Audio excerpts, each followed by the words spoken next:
Assalamu alaikum wa rahmatullahi wa barakatuh. वालेकुम अस्सलाम व रहमतुल्लाहि व बरकातुहू. Hello my brother, what's this azan? अजान क्या है? हम तो ये साउंड बचपन से सुन रहे हैं, मगर अभी तक मुझे ये समझ में नहीं आया कि हर नमाज से पहले अजान क्यों देते हैं. Why is this not taught in your school? No, English, science and physics are taught in our school. Very good. But all this is taught in our school along with Quran, Hadith and faith. MashaAllah, very good. Please tell me a little about what is the call to prayer in Islam and what is it given?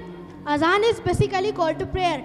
जब फर्ज नमाज का वक्त आ जाता है तो मुसलमानों को नमाज में आने के लिए एक ख़ास जिक्र के साथ दावत दी जाती है कि नमाज का वक्त हो चुका है और नमाज पढ़ने के लिए आ जाओ.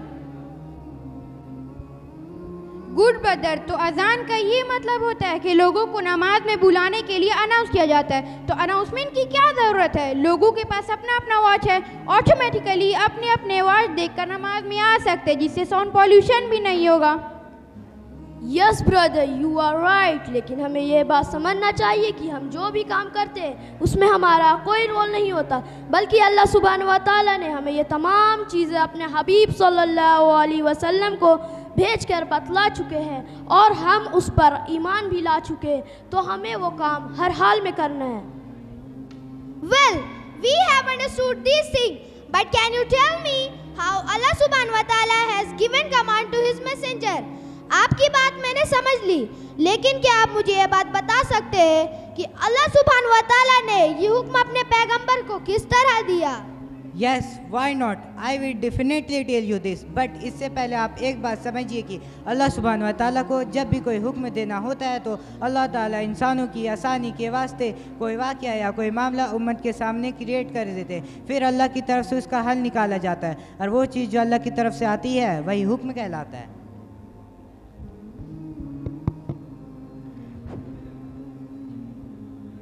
Then there must be a history behind Azan for which this solution has been found. Why not? There is an incident of Adhan also. upon which Allah's Messenger has given us this beautiful gift of Adhan. So, would you like to tell me the incident? क्या आप मुझे share कर सकते हैं? Why not? It is our responsibility to tell the religion and convert to others. तो आइए हम आपको अजान की हिस्ट्री बतलाते हैं। मुख्तसर ये कि इसका जिक्र Bukhari, Muslim and other important किताबों में मौजूद है कि जब मुसलमान हिजरत करके मदीना मुनव्वरा तशरीफ़ लाए, उस वक्त तक मुसलमानों की तादाद काफ़ी हो चुकी थी और नमाज पढ़ना बाजमात मक्का में फ़र्ज़ हो चुका था कि अब जब मुसलमान नमाज के लिए मस्जिद में आते हैं तो वो देखते हैं कि नमाज हो चुकी है या फिर किसी की 1 रकात या 2 रकात निकल चुकी होती है, तो अफसुर्दा होते हैं। उन पर ये बातें गिरा गुजरती। इन्हीं सब चीज़ों की वजह से मुसलमानों को फ़िक्र लाहिक हुई कि क्या किया जाए, ऐसी कौन सी तदबीर इख्तियार की जाए कि सारे मुसलमान बावक्त मस्जिद में आ जाए और जमात के साथ नमाज पढ़ ले। इन्हीं सब बातों को लेकर एक मुसलमानों के दरमियान मीटिंग हुई। अल्लाह के रसूल सल्लल्लाहु अलैहि वसल्लम के सामने डिफरेंट ऑप्शन रखे गए। किसी ने मशवरा दिया कि जब नमाज का वक्त आ जाए तो हम ईसाइयों की तरह नाखूश यानी घंटा बजाएंगे, जिसकी आवाज़ सुनकर सब मस्जिद में नमाज के लिए हाजिर हो जाएंगे। और बाज़ लोगों ने कहा कि हम यहूदियों की तरह कर्न यानी भोपू बजाया करेंगे। अलगर्ज बहुत सारी बातें आई, लेकिन अल्लाह के रसूल सल्लल्लाहु अलैहि वसल्लम को कोई भी बात पसंद नहीं आ रही थी। बिला आखिर अल्लाह के रसूल सल्लल्लाहु अलैहि वसल्लम ने नाशरानियों की तरह नाकूश बजाने का हुक्म दे दिया। चुनांचे हज़रत अब्दुल्ला बिन ज़ैद रज़ी अल्लाह ताला अन्हु फरमाते हैं कि जब रसूलुल्लाह सल्लल्लाहु अलैहि वसल्लम ने नाकूश बजाने का हुक्म दे दिया, उस रात मैं घर आया और सो गया कि मैंने ख्वाब में देखा कि एक शख्स अपने हाथ में नाकूश लिए हुए है। तो मैंने उनसे पूछा कि आप ये नाकूश मुझे फ़रोख्त करोगे? तो उन्होंने मुझसे कहा कि आप इसका क्या करेंगे? तो मैंने उनसे कहा कि मैं इससे अपने लोगों को नमाज के लिए दावत दूंगा। तो आपने मुझसे कहा कि मैं आपको इससे बेहतर चीज़ ना बताऊं। मैंने कहा क्यों नहीं? चुनांचा आपने मुझे पूरी अजान और इकामत बता दी। सुबह होते ही मैंने ये सारी बात अल्लाह के रसूल सल्लल्लाहु अलैहि वसल्लम को बता दी। तो आपने फरमाया इन्नहा लरुक्या हक्कुन इंशाअल्लाह ताला। फिर आपने हज़रत ज़ैद को हुक्म फरमाया कि आप ये सारे अजान के वर्ड्स हज़रत बिलाल रज़ी अल्लाह ताला अन्हु को जाके बता दे। मैंने वो सारे कलिमात जाके उनको सिखा दिए। तो आपने मुझे इसलिए नहीं दिया क्योंकि उनकी आवाज़ मेरी आवाज़ से ज़्यादा बुलंद थी। So my dear friend, this was the brief history of azan. Well, about the call to prayer, can you please tell me what prayer is so that I can learn something about prayer? Why not? नमाज इबादत का खास तरीका है। नमाज is a form of worship. इसमें अल्लाह के सामने खड़े होते हैं एंड डायरेक्ट अल्लाह से बातचीत करते हैं। So it is also like a meditation and a direct connection with God. Okay, but what is history of नमाज? क्या आप मुझे बता सकते हैं नमाज हमें कैसे मिली? Yes, we know that the prayer offered before sunrise is called Fajr prayer. It was first performed by Prophet Adam alayhi salam as 2 rakats. When his repentance was Allah liked these 2 rakats so much that he made them obligatory upon the Ummah of Prophet Muhammad sallallahu alaihi wasallam as a gift. And the second prayer which we perform at noon is called Zohar prayer.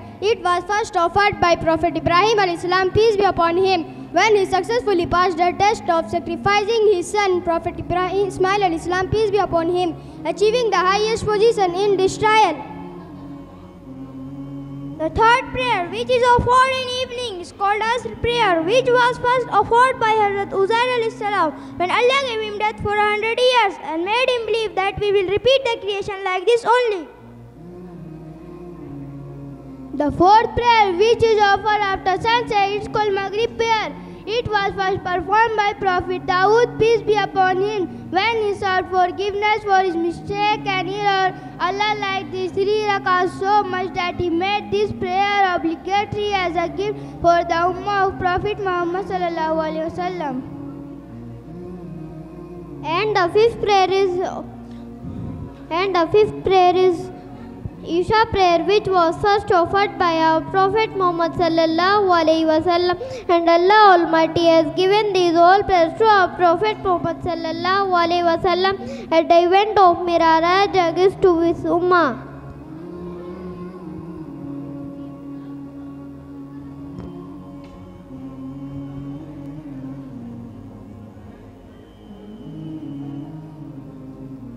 Dear audience, so this group of art tried to present the adhan and prayer before you. Jazakallahu khair.